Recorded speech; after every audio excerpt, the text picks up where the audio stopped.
네, 권칠생 의원님께서 그냥 말씀을 하셨으니까 간단히 확인 좀 하겠습니다. 우리 정은경 전 장관 직권남용이 인정되는 그 요건이 어떻게 됐었어요? 그 당시에 어떻게 해서 직권남용을 인정이 됐었습니까?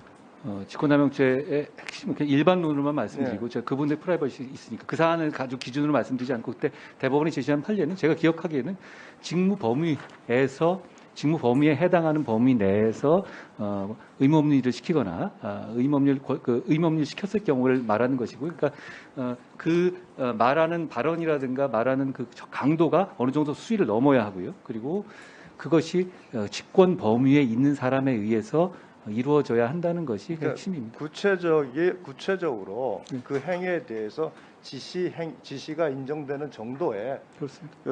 에 이르렀을 때 그것이 직권남용에 대한 검토가 필요한 것이지.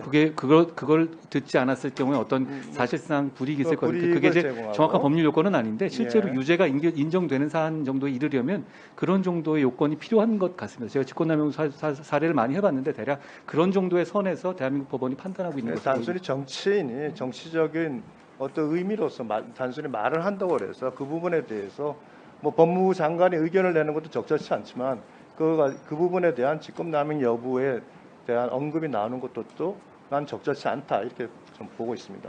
과거에 이제 이 정권이 교체됐을 경우에 퇴진해야 된다는 얘기가 이번 올해 처음 나온 얘기는 아니지 않습니까? 과거에도 이런 정도의 얘기는 많이 있었는데요. 다만 범죄로 처벌받는 정도는 해당해서 직권으로 권한을 가진 사람이 직무범위를 넘어서서 뭐 권한 없는 의무 없는 행동을 시킬 때, 이때만 범죄적으로 처벌됐던 거라고 저는 알고 있습니다. 그 7월 26일 날 경기도 법인카드 유용 의혹과 관련돼서 단순 창고인 조사를 받던 경기도 공무원이 또 자택에서 사망하는 사건이 또 발생을 했어요. 지금 이재명 의원과 관련된 여러 가지 사건, 변호사비 대납 의혹 사건, 대장동 개발 관련된 사건, 이게과 관련해서 지금 벌써 4번째입니다. 저는 굉장히 오싹합니다. 그런데 그 기간이 보면요, 개발사업본부장 성남개발공사 개발사업본부장이던 유한기 씨가 2021년 12월 10일 날 사망을 했습니다. 황무성 당시 사장을 강제 퇴임하는 압박을 가했다고 지목이 받는 당사자였고요. 그리고 불과 8개월 만에 지금 4번째 사망 사건이 발생했습니다. 근데 그 전에 사망한 분들을 보면 변호사비 대납 의혹을 제기했던 제보자거나 또는 그 도계공 개발 1처장으로서 그 사업 허약서에서 초과이익 환수 조항을 삭제한 핵심 인물로 지목받던 분이에요. 그런데 이번 분은 지금 보니까 그 김혜영 씨의 그 5급 비서관으로서 보좌했던 배모 씨의 지인으로 나타나고 있습니다. 그리고 경찰에서 뭐 발표된 내용인 것 같지만 단순 창고인에 불과하고 피의자로 입건 대상도 아니에요. 이런 분이 갑자기 사망을 했다. 그것도 조사받고 나서 이거 참 이해하기 어려워요, 굉장히. 도대체 무슨 압박을 받았을지 굉장히 의혹이 들고 그런데 이 부분에 대해서 장관께서 뭐 구체적으로 입장을 밝히기는 어렵지만 장관은 어떻게 생각하세요?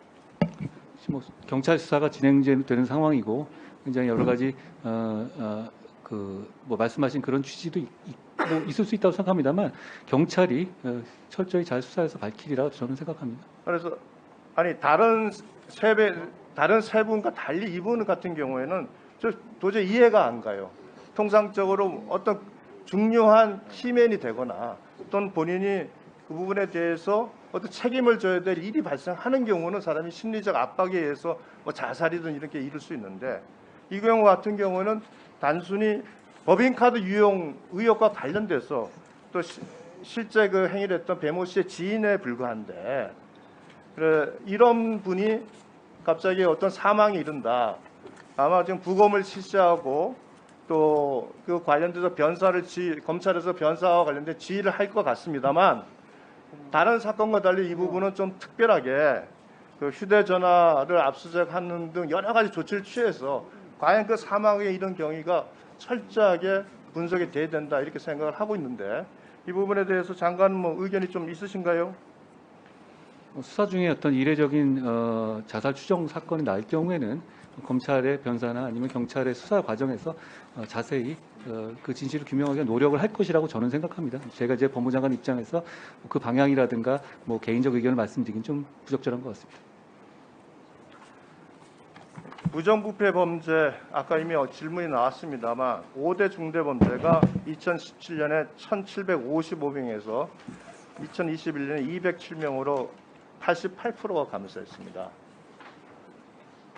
그동안 이 부정부패 범죄에 대해서 특히 거학척결에 대해서 검찰이 앞장섬으로써 대한민국의 투명성 또 법치주의 이런 부분에 대해서 많은 진전을 이뤘다고 생각을 하는데 결국은 저희가 과거로 또 과거에 이루어왔던 어떤 그런 성과가 이렇게 망가짐으로써 결국은 국가 전체의 부패 대응 역량이 감소했다 이렇게 생각을 하고 있습니다. 이 부분에서 특히 지금 장관께서 보니까 증권범죄 합수단을 다시 이제 부활을 하시는데 이게 2021년 9월에 출범시켰던 금융증권범죄 수사협력단과는 증권범죄 합수단과는 좀 차이가 있죠. 그렇습니다. 그 어떤 차이가 있습니까? 이건 직접 수사를 협력단 같은 경우는 외형적으로만 그런 거 실제로 보면 검사가 직접 수사를 하지 않습니다. 수사관을 통해서 하는 구조여서 사실상 소개 목적을 달성하기가 어려운 구조입니다. 잘 아시다시피 수사 구조는 심플하게 만들어야 작동합니다. 복잡하게 만들면 아무도 일을 하지 않죠.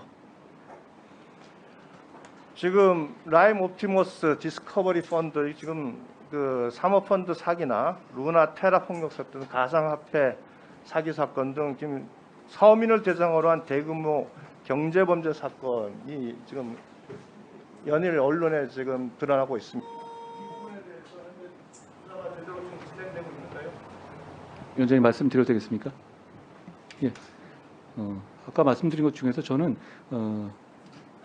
최근 몇 년간 대한민국의 부정부패가 갑자기 사라진 거라고는 생각하지 않습니다. 그럴 리는 없지 않겠습니까? 그렇다면 부정부패 대응이 제대로 되지 않고 있다고 저는 결론 내려도 그게 합리적이라고 생각하는데요. 말씀하신 것처럼 지금 여러 가지 법적인 제한이 많이 바뀌었지만 저희가 여러 가지 합수단을 하고 여러 가지 고려 시행령을 생각하고 하는 것은 주어진 이 현실 여건에서 저희 법무부와 검찰이 국가 전체의 부패 대응 역량을 총량을 그나마 유지해 보기 위해서 안간힘을 쓰는 것이다.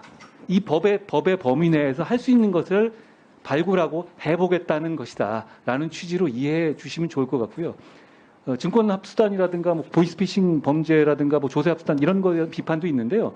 저는 그렇게 서민을 상대로 하는 증권 범죄라든가 보이스피싱 범죄, 조세 범죄를 제대로 수사하는 걸 막아야 할 어떤 공익적인 목적이 있는지 이해가 가지가 않습니다. 그 말씀 드리고 싶습니다. 네, 유상범 의원입니다. 법무부 장관님, 예. 정호영 전 청와대 국가안보실장이 지난 7월 17일 입장문을 내서 탈북 어민 강제 북송과 관련돼서는 관련 부처 간 협의를 거쳐서 우리 법에 따라서 북한으로 추방하기로 결정했다 이렇게 말씀을 하셨어요. 근데 저도 같은 법률가로서 이 관련 법 규정을 다 살펴봤는데 국내법상에 송환이 가능하다는 규정이 나와 있질 않아요. 법적 근거가 전혀 없고 또한 합동 조사를 해서 이분들이 소위 민주당에서 주장하는 흉악범이라고 하는 그 부분에 대해서 객관적인 증거를 하기 위한 합동 조사가 진행이 돼야 되는데 그것이 일방적으로 중단돼서 바로 송환 결정이 됐어요. 즉 법치주의가 철저히 무시되고 진실규명을 위한 어떤 노력도 없이 북한에서 흉악범이라고 일방적으로 규정 지어가지고 바로 북한을 추방을 해서 사실상 뭐 확인되지는 않았지만 사형이 됐다고 이렇게 얘기하고 북한 당국에서는 그와 같이 추방되는 그 화면을 가지고 앞으로 남한에 귀순하면 이와 같이 추방된다는 선전선동으로 사용된다 이런 얘기도 들립니다. 이와 관련돼서 오징어배 선상에서 16명의 동료 선원을 한 명씩 불러내가지고 뭐 도끼든 뭐로 죽였다고 하는 살해했다고 하는 이 사안에 대해서 그것이 사실 여부를 떠나서 먼저 우리 국내법적으로 한번 볼까요? 북한 이탈 주민법상에 지금 이 추방할 수 있는 법적 근거가 있습니까? 그때도 없고 지금도 없습니다. 비보호 대상자가 아니라는 규정은 국가적으로 행정적 지원을 하지 않는다는 그런 내용이 불과하지 추방의 근거는 될 수 그래서 없죠. 비보호 대상자 한테도 지원을 할 수가 있을 정도니까요. 네. 그럼 출입국 관리법상의 강제 출국 조치를 할 수 있는 그건 외국인을 대상으로 하는 겁니다. 그럼 이 귀순한 우리 탈북 어민들은 외국인이 아니라고 보는 건가요? 대한민국 국민이라는 것이 우리 헌법과 판례 입장입니다.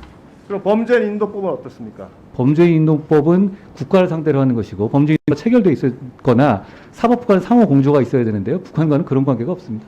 그 법무부에서 그 추방 3시간 전에 의견 조회를 해서 의견을 냈다고 하는데 사실 그 의견이 전달됐습니까? 전달된 건 모르겠는데요. 내부적으로 북송의 법적 근거가 없다는 보고서가 작성된 것까지는 제 법무부에서 확인했습니다. 그러면 이 추방 결정 과정에서 법무부가 참여해서 어떤 의견을 제시하거나 그런 사실이 있습니까? 그게 전부고요. 사실 그게 북송 근거가 없는 거는 그냥 2 더하기가 4냐의 문제지 그게 뭐 논란의 여지가 있는 문제는 아니라고 생각합니다. 이와 관련돼서 고발이 돼 있죠. 고발돼서 검찰에서 수사 중인 것으로 수사 알고 중에 있습니다. 있습니까? 예. 철저한 법률적 그 검토가 중요하다 이렇게 생각이 되고 이와 함께 어떤 정치적 목적을 위해서 법률의 해석을 이렇게 함으로써 결국은 이 법치주의 근간이 훼손되는 대표적인 사례다. 저는 이렇게 판단을 합니다. 그리고 과거에 우리 장관님 북한에서 범죄를 저질러서 약취유인죄로 우리 국내 법정에서 처벌받은 사례도 있죠. 2014년에. 다수 있습니다. 예. 이 사안에서 가장 중요한 문제가 뭔지 아십니까? 말씀해 주시면 듣겠습니다. 동료 선원 16명을 살해한 것에 대해서 우리 국정원에서 어선 합동 정밀 수색을 하려고 했습니다. 왜냐하면 그 안에서 적어도 16명이 살해됐다면은 그 안에 어떤 청소를 하더라도 혈흔이든 어떤 뭐 유류품이든 여러 가지 증거물이 나올 수 있지 않겠어요? 그럼에도 불구하고 이와 같은 조치를 하려고 했는데 그 중단됐어요.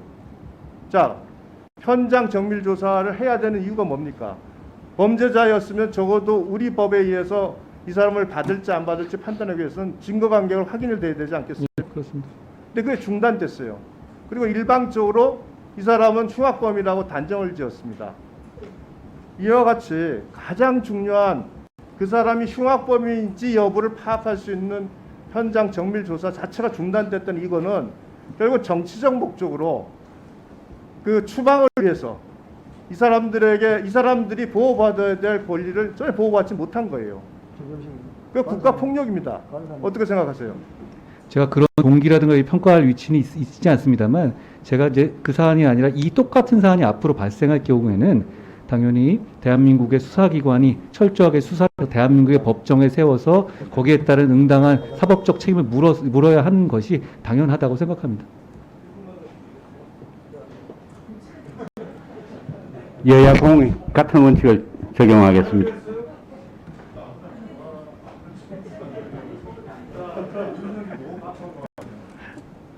페스타바오에서 한국인 어민들과 인도네시아과 외국 어민들을 체류해가지고 한국 법정에 신청했습니다. 그때 인권 변호사였던 문재인 전 대통령께서 흉악범이라도 보호를 받아야 된다는 그 논리를 말씀하시면서 당연한 논리고 우리 법치주의에서는 당연히 준수돼야 됩니다. 이러한 것이 이 북한 어민 사건에서는 철저히 무시된다. 이 부분은 장관님께서도 정말로 굉장히 중요하고 우리 법치주의 앞으로 발전에 이 부분에 대해서 철저한 실무이 있어야 된다는 걸 명심해 주시면 좋겠다. 이 말씀 드리겠습니다. 검찰이 법에 따라 공정하게 수사할 것으로 기대하고 있습니다.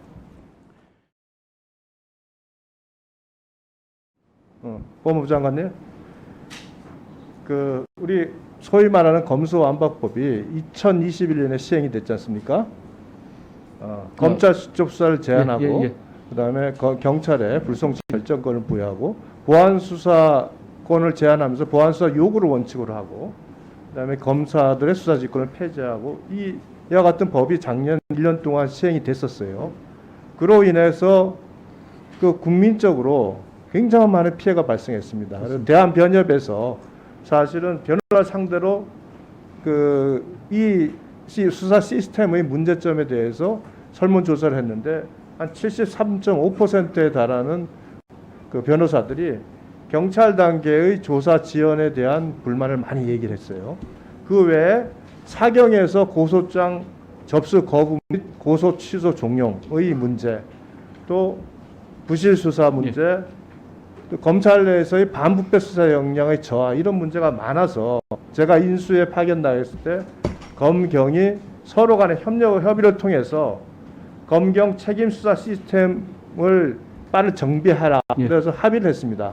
그래서 보니까 현재 협의회가 운영 중에 있는 것으로 보고서에 나와 있어요. 시작됐습니다. 예, 지금 현재 이 진행 상황에 대해서 좀 지금 진행 과정에 대해서 예. 좀 설명을 좀 해주면 좋겠네요. 예, 지금 고소고발 사건의 고소고발장을 접수하지 않는 부분이 있었다는 점에도 문제 제기에 대한 해결 방법, 그리고 수사 지연을 어떻게 해결하기 위해서 기간을 어떻게 설정한 것인가에 대해서 지금 의제를 놓고 아주 속도감 있게 답을 내고 있는 상황이라고 보시면 되겠습니다. 근데 이 처음에 이 책임 수사 시스템 정비를 할 때는 사실은 작년에 시행된 법률을 가지고 이제 저희가 상정해서 그렇습니다. 계획을 했었던 안인데 갑자기 추가적인 또 검수완박법이 또 통과가 됐지 않습니까? 예. 그럼 그 부분에까지도 같이 검토가 돼야 될 텐데 그것도 같이 검토되고 있나요? 그런 부분도 검토를 하고 있긴 한데요. 이제 그렇게 됐을 때 범위가 일단은 지금은 과거에 있어서 현재까지 문제됐던 부분 이 공통으로 유지가 되겠죠. 이 부분을 해결하기 위한 이 국민들이나 변호사들이 얘기했던 어떤 극단적인 사건 지연이라든가 고소고발장을 접수하지 않았던 문제들이라든가 네. 사건을 핑퐁 치는 문제, 이런 문제 위주로 일단 지금 시작한 상태입니다. 이것은 검경의 권한 문제가 아닙니다. 예. 결국은 이 제도가 시행됨으로써 모든 변호사들이 공통적으로 얘기하는 게 사건 처리 지연, 부실 수사, 고소장 접수 거부 등으로 인해서 국민 피해가 훨씬 커지고 결국은 불쌍한 것은 국민이다, 이런 탄식이 지금 계속 나오고 있습니다. 이 부분에 대해서는 국민의 권리와 국민 피해 구제라는 정말 네. 그렇습니다. 알겠습니다. 예, 사명감을 가지고 잘 챙겨보겠습니다.